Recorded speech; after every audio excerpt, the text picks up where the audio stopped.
Salut à tous, la Team OL, Thomas M Show pour Lyon Fan TV. Très heureux les gars de vous retrouver pour une nouvelle vidéo. J'espère que vous passez un bon début de semaine les amis.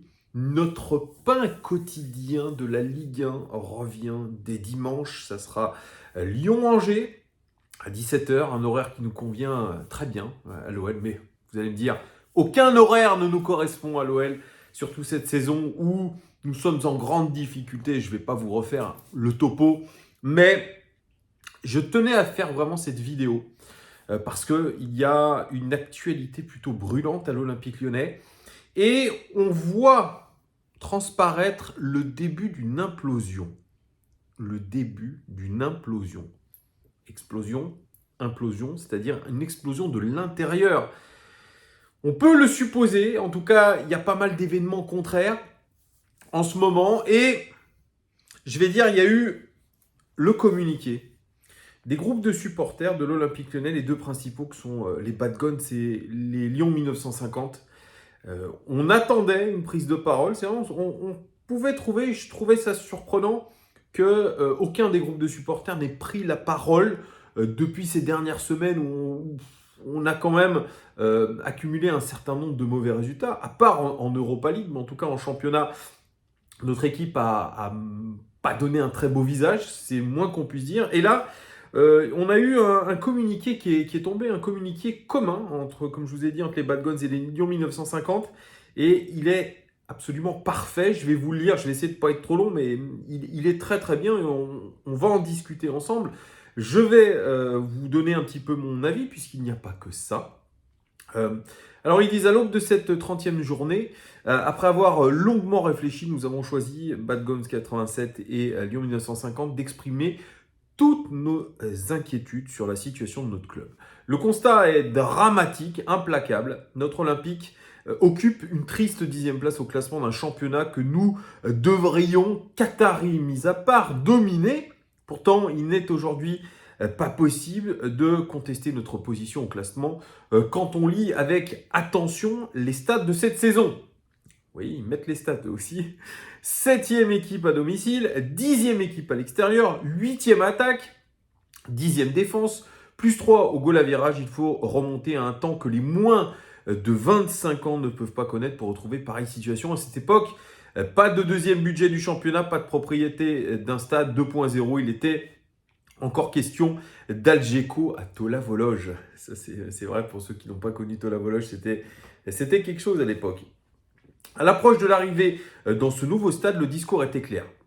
Profiter de l'exploitation du Parc OL pour bâtir en 3 saisons une équipe capable de remporter le titre.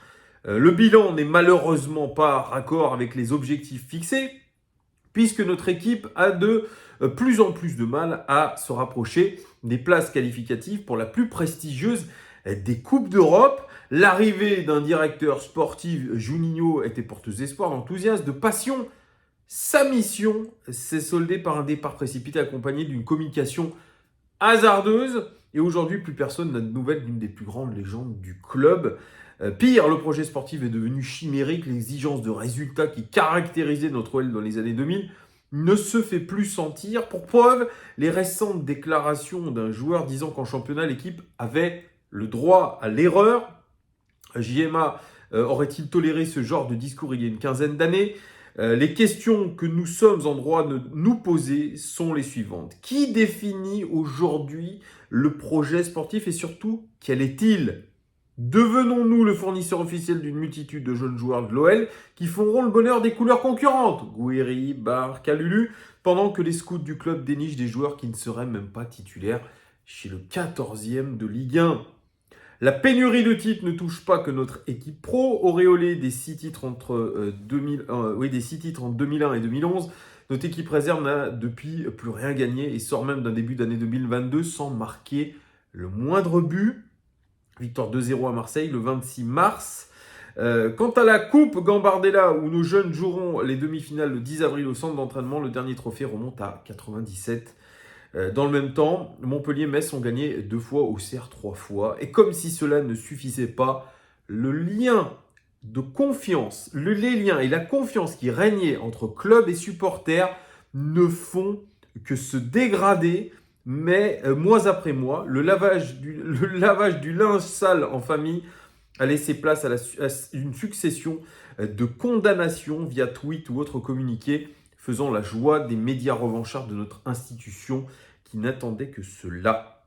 C'est pour toutes ces raisons et afin d'exprimer de manière pacifique et visible nos inquiétudes que nous invitons tous nos adhérents ainsi que tous les supporters lyonnais partageant nos appréhensions à se regrouper dimanche à partir de 15h sur la grande esplanade. À la sortie du tramway, ils ajoutent que les chefs des deux groupes prendront la parole et que la première mi-temps ne sera pas supportée. En tout cas, il n'y aura pas de chant des principaux groupes de supporters. Ils finissent avec après tout, nos joueurs choisissent leur mi-temps depuis trop longtemps. Qui pourrait reprocher aux supporters d'en faire de même?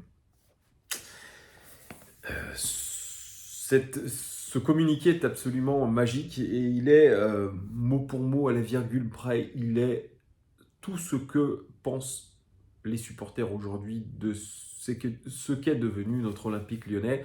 On le dit sur cette chaîne depuis longtemps. Antoine des Éditos le dit aussi depuis longtemps. Au fur et à mesure de ses éditos, il y a quelque chose qui s'est cassé très clairement. Moi, je le dis depuis des années. Il y a vraiment aujourd'hui un fossé qui s'est créé entre l'institution Olympique Lyonnais, entre Jean-Michel Aulas et les supporters. Il y a cette mentalité au club qui n'est pas bonne, je le répète, et elle va du président jusqu'aux joueurs. Et à un moment donné, si vous commencez à avoir une mentalité dégradée, oui, vous allez avoir un écart, un fossé qui va se creuser entre vous et les supporters. Le fait que Jean-Michel Aulas et d'autres personnes de l'Olympique Lyonnais refusent de venir sur une chaîne comme la nôtre, avec une communauté de supporters de l'Olympique Lyonnais qui viennent de tous horizons, qui sont de partout dans le monde, qui aiment ce club. Parce que quand je vous rencontre, vous supporters, dans la rue, vous me faites part de votre désarroi, mais vous me faites part aussi de votre amour pour le club. Parce que vous êtes amoureux de ce club depuis des années. Vous avez beau être jeune, plus jeune que moi dans l'ensemble. Vous êtes amoureux de ce club. Vous n'avez pas connu les titres de champion. Vous ne les avez pas connus et pourtant, vous êtes amoureux de ce club qui ne vous l'a jamais rendu. Pas totalement, en tout cas. Eh bien, moi, je trouve ça inadmissible de la part de ces dirigeants de club de vous snober, de passer par des communiqués, de passer par des conférences de presse, de passer par des tweets pour répondre à votre agacement. Et rendez-vous compte, parce que moi, je me plains de ce comportement-là, mais les principaux groupes de supporters n'ont aucun lien aujourd'hui avec la direction de l'Olympique Lyonnais. Et ça, c'est très grave. On bafoue aujourd'hui cette relation. Moi, je vous le redis, quand je marche dans la rue, que je croise des gens du club, haut placés au club, ils baissent les yeux. Est-ce que c'est un comportement approprié? Je ne crois pas. Eh bien, ce comportement-là, ils le font à plus grande échelle. Donc, à un moment donné, évidemment que ça va imploser. J'en ai pour preuve. Demain, il y a une conférence de presse, surprise, qui est prévue au centre d'entraînement de l'Olympique Lyonnais. Qui est prévue plutôt au club, en tout cas au Groupama Stadium. Il y aura Jean-Michel Aulas, il y aura Vincent Ponceau et il y aura Bruno Chiraud. Aucune information n'a filtré sur ce qu'il va être dit dans cette conférence de presse. Alors, toutes les hypothèses sont possibles, imaginables. Vous avez tout le sportif qui est représenté. Potentielle arrivée d'un joueur en provenance du championnat d'Ukraine ou de Russie. Ok. Possible limogeage de Peter Bosz. On peut se l'imaginer aussi.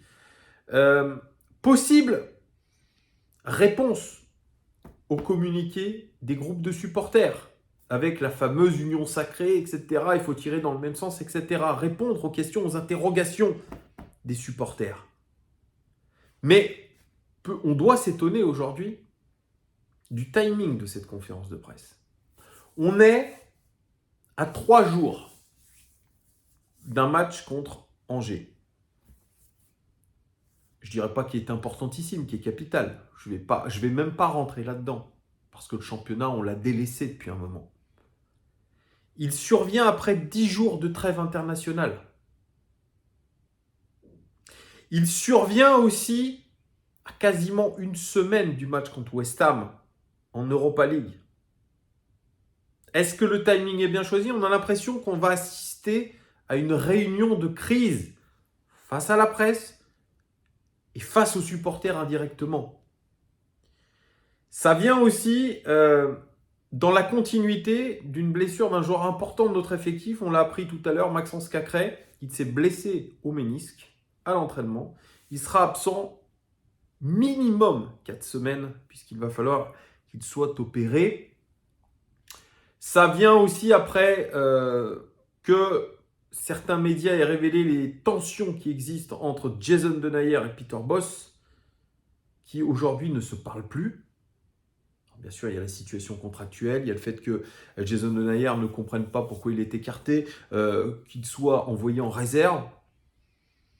Ça vient après que Jérôme Boateng ait été mis à la cave depuis un certain nombre de semaines. Alors, il y a eu cette blessure. Mais vous voyez, ce contexte-là, il est pesant. Et il y a surtout cette information, il y a quelques semaines aussi en arrière, où on annonçait que les actionnaires, les gros actionnaires de l'Olympique Lyonnais, voulaient vendre leur part. Il y a beaucoup de choses aujourd'hui qui font que ça sent pas bon. Ça sent pas bon. Il y a quelque chose qui cloche cette saison. Il y a bien que l'Europa League aujourd'hui qui peut sauver cette saison. Mais est-on capable réellement de gagner cette Europa League? Moi, quand je vous croise, quand je vous lis sur les commentaires, vous n'êtes pas franchement positif et optimiste par rapport à ça. Donc aujourd'hui, vraiment, on est dans l'expectative la plus totale. On est dans l'expectative la plus totale. Vraiment. Mais, je dirais, c'est quelque chose qui est déjà palpable depuis plusieurs saisons, qui est palpable depuis plusieurs mois, qu'on voit ça, depuis l'arrivée de Peter Bosz, qu'on voit la situation se dégrader. Et quand une situation se dégrade, elle se dégrade à tous les étages du club. Et qui dit tous les étages du club, dit aussi la relation avec nous, les supporters.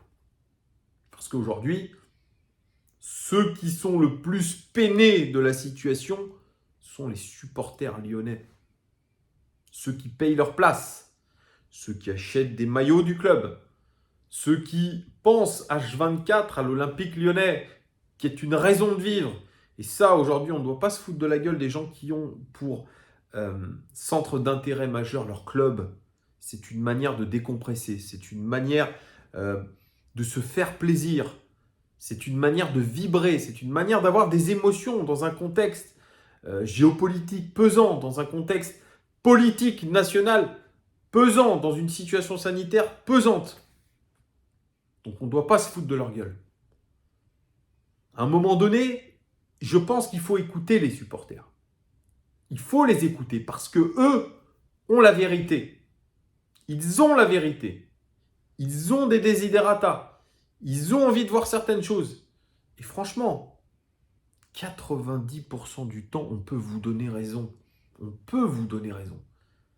Alors bien sûr, vous allez me dire, ah mais ils ont eu la tête de Genesio, ils ont eu la tête de Garcia, ils vont avoir la tête de Dubois. Bien sûr, il y a les mauvais côtés. Il y a les mauvais côtés aujourd'hui des réseaux. Je suis complètement d'accord. Quand je vois que Harry Maguire est sifflé quand il joue avec l'équipe d'Angleterre, c'est tout simplement honteux. Alors bien sûr, il est peut-être pas bon avec Manchester United, il a peut-être ce délit de sale gueule aussi, mais que vous soyez sifflé par votre nation, c'est inadmissible. Et pourquoi il est sifflé? Parce qu'on lui fait la misère sur les réseaux sociaux. C'est la même chose avec Léo Dubois. Là, on dit, ouais, Jonathan Klaus, il est 15 fois meilleur que Dubois. Peut-être. Mais aujourd'hui, il y a ce contexte qui est pesant pour Léo Dubois. Pesant. Il sait que sur les réseaux sociaux, on le lynche. Il sait quand il croise les supporters dans la rue, personne ne lui dit rien, évidemment. Mais il sait que dans le regard de certains, il y a de l'hypocrisie. Il y a cette pression de mental qui est compliquée. Donc, d'un côté, on doit écouter, on doit nous écouter parce qu'on voit les matchs, on sait ce qui se passe. Mais d'un autre côté, il y a ces dérives-là. Donc, en fait, finalement, vous voyez que dans une situation de crise, le club, il est entre le marteau et l'enclume. Vraiment. C'est ça, je crois que c'est ça, c'est le marteau et l'enclume. Entre la pierre et l'enclume, vous comprenez. Ils ont le cul entre deux chaises. Mais là, aujourd'hui, ils récupèrent le fruit de ce qu'ils ont semé auparavant. Voilà, aujourd'hui, on arrive à quasiment un point de non-retour où, finalement, je dirais la gratitude, l'admiration qu'on avait pour Jean-Michel Aulas en tant qu'entrepreneur, en tant que visionnaire, eh bien aujourd'hui, ce n'est plus le cas. Aujourd'hui, on est en train de dire à Jean-Michel Aulas, prends tes bagages et casse-toi. On est en train de dire à Vincent Ponceau, tu n'es pas taillé pour le poste. On est en train de dire à Bruno Chéroux, mec, t'as remplacé une légende du club. Alors, moi, c'est discutable aussi, c'est ça. Une légende du club. On peut discuter sur le rôle de Juninho. Moi, voilà, il n'y a pas tout n'a pas été rose pour Juninho. Il a aussi des problèmes de personnalité, peut-être. Bref. Mais en tout cas, aujourd'hui, on en vient à dire à tout le monde, cassez-vous, cassez-vous, cassez-vous. C'est ça qui est terrible. C'est ça qui est terrible. C'est-à-dire que la tempête, pourtant on a des supporters, je pense, qui sont assez compréhensifs quand même. Hein. On a des groupes de supporters qui ont été globalement cette saison derrière le club, derrière les joueurs. Donc il faut arrêter de déconner. Mais là, je pense qu'il y a un ras-le-bol qui apparaît. Et je vais vous dire, l'OL, là, ils sont dans une stratégie de communication de crise. Conférence de presse, on va ressortir les grands discours, etc. Mais est-ce que le timing, il est bien choisi? Est-ce que tu fais ça avant Angers, avant West Ham, pour essayer peut-être de créer un électrochoc? J'en sais rien ce qui va se passer. Vous me direz, vous, en commentaire. J'attends vos commentaires de me dire, mais qu'est-ce que vous attendez de cette conférence de presse? Qu'est-ce qui va être dit dans cette conférence de presse? On est quand même fin mars. On est fin mars, les amis. Une 10e de Ligue 1, c'est le sbul atomique de partout. Que va-t-il se passer dans notre club? En tout cas, demain, j'écouterai avec attention la conférence de presse à 14h30. Et évidemment, je vous ferai un débrief dans une vidéo demain soir, selon le temps que j'ai un petit peu. Donc voilà, mais évidemment qu'il y aura des choses à commenter. Voilà. Donc n'hésitez pas, les amis, à commenter cette vidéo. Faites-moi part de vos commentaires. Que va-t-il se passer? Je vous fais des gros bisous. Profitez quand même de votre soirée. À très bientôt et allez l'OL. Ciao!